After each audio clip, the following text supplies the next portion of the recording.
Walîtiya Amedê ji ber şera navçeya nav Sûriyê derketina derve ya kolanan ev 6 heyv bû ku qedexe kiribû. Piştî dora 6 heyvan qedexeya derketina derve ya kolanê navçeya nav Sûrê li hinek taxa hate rakirin. Birakirina qedexeyê dîmenên şerê derket holê.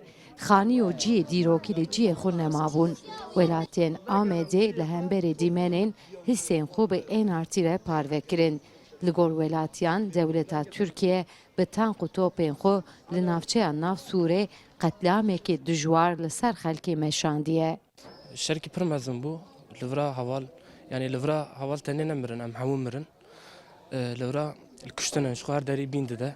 Bîna mirinê heye li vira. Ey Sûrê bin ez nafikirim mîn de werin li vê rûnîn li vê mînin. Çünkü li vira yani hûn jî dibînin tişkî ne maye. Ne mal maye ne tişkî maye yani dibên ya Türk dibêjin ev alma komşu al yani ne li vira tişkî wisa ne li vira ew ma ji xwe polîtika devletê serê ye. Dixwaze ê bimîne jî ew ê rake. Îro tiştê em dibînin yani tişkî ne dehşet e tişkî wehşet e yani. Viya têje devletî çê dike û em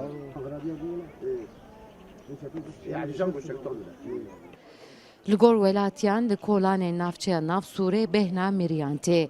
Li her dîwarê xwîna ciwanan hîn xuya dike. Dewleta Tirkiye bi zanabûn xelkê navçeya nav Sûrê ji malên wan kir û êriş bir ser canê wan.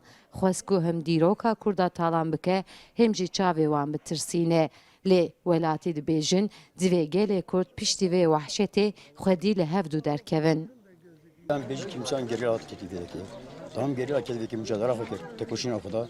Ama ben mar hareketin tabi şey millet içki var tabi ki abi. Geri bu bana geri abi.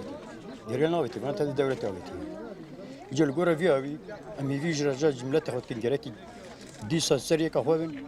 Gerek millet xo millet vekili xo sahip derkevin.